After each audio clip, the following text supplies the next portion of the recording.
Welcome back to another amazing edition of our parenting podcast. Today I'm home alone. I didn't come with any guests. Now, trust me, by next week I have another amazing guest I would unfold next week. So today, what brought me to the show is a question that came up to my mind when I met this young boy. You see, some years ago I met a young child who got to engage me in a conversation discussing his parents. And the young boy spoke a lot about his mom. Awesome things, fantastic stories about his mom. When he wanted to talk about his father, his face dropped, his looks became very different, and he said, "There is nothing much to say about my sperm donor." What? Sperm donor? For a 9-year-old boy? What does he mean by a sperm donor? And the guy said, he doesn't take any responsibility on me. So my mom simply told me he's just a sperm donor. Wow. And here comes my question.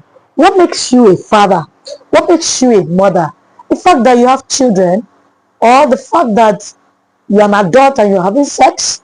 Do you think that is what makes you a parent? What can your children say about you out there? Are you that type that your son or your daughter will refer to you also as a sperm donor? Or maybe they'll just call you my womb, my pregnancy career, or the woman who carried me in her stomach for 9 months. Is that all you are to your child or to your children? Okay, so here today I'm going to be talking about what makes you a parent. You're free to drop your own opinion in the comment section of this video, telling me also, and people watching and reading this comment, what you think makes one a parent. This time around is not even about being a good parent. What makes you a parent? To me, number one thing that makes you a parent is responsibility. Remember, the young boy said, he doesn't take any responsibility on me. The man doesn't even know how I'm surviving. All thanks to my mom and God.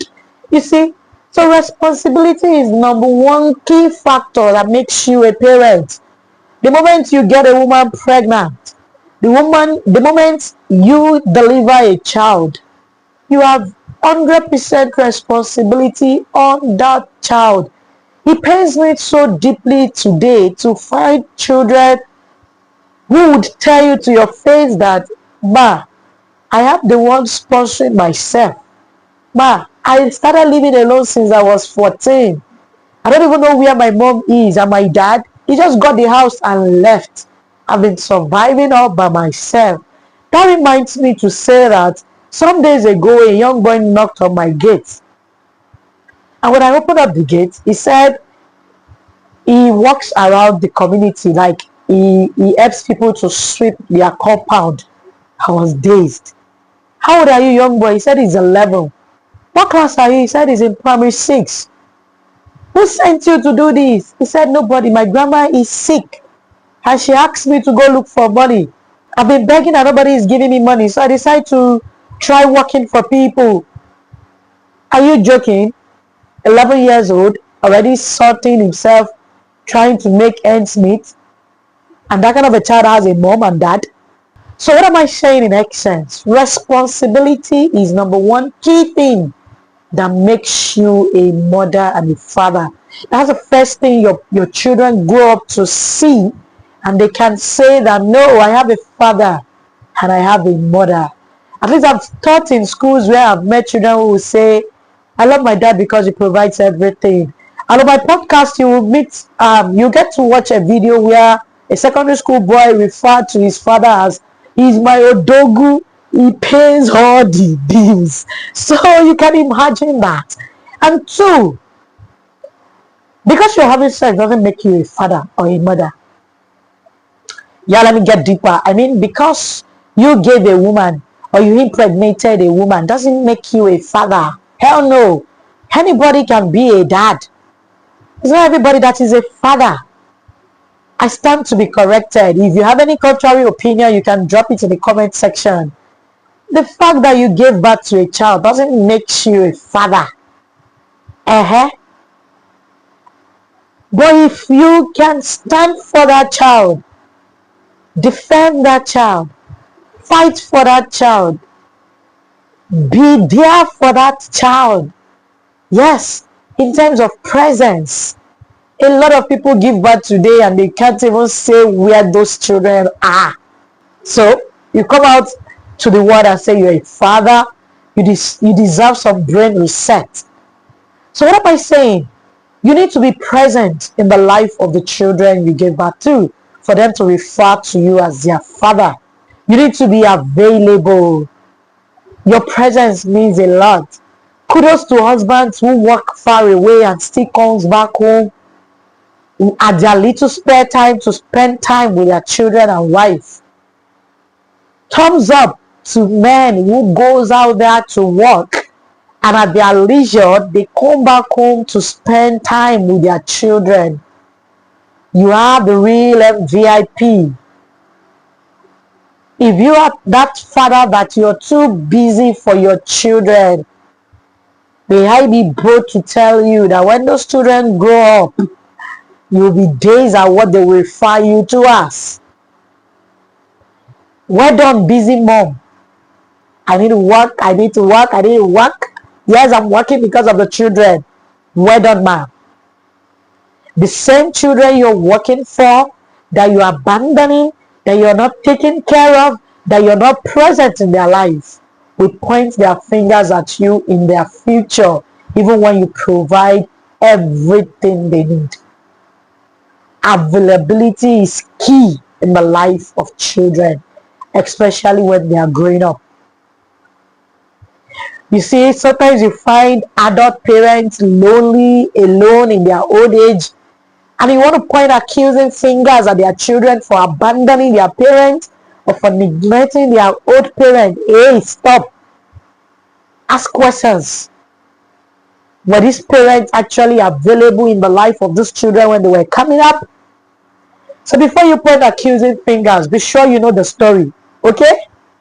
Yeah, there's a place of forgiveness, I know. But you see, what you do not start, what you don't have at the beginning, it's always difficult to bring it in at old age. Don't forget, the children today will become adults tomorrow.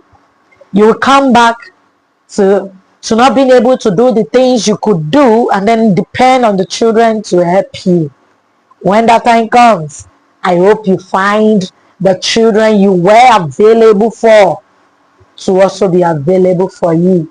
And then finally, before I take my leave, do not think that because you're beginning to have sex, because you're beginning to do what adults do, you are a father. Excuse you?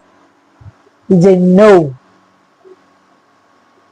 There are teenagers out there who have impregnated people, who have impregnated themselves, and they want to come out and say, I have a child, I'm a father. Hello, sir. There are women out there, young teenagers out there who are pregnant, who have given birth, and who will come out and say, I have a child. The child is my mother. I have the child with my grandma. I have the child with, hello. And you think that makes you fit to be a mother. Take this from me. Responsibility, availability, and being intentional are three key factors that makes you a parent. Yeah, there are lots more, and that's why I want you to drop your own comments in the comments box. Yes, there are a lot of things that makes one a father and a mother. So feel free to drop your comments. Let's read together. Let's learn together. And then don't forget to subscribe if you're coming with me for the first time. And if you are my returning subscriber, I'm saying thank you for doing this again. Please like this video, share to friends and family. And remember, my name is Yetunde, and I'm your parenting coach, your teenager's mentor, your child's friend. I love you, and I say bye.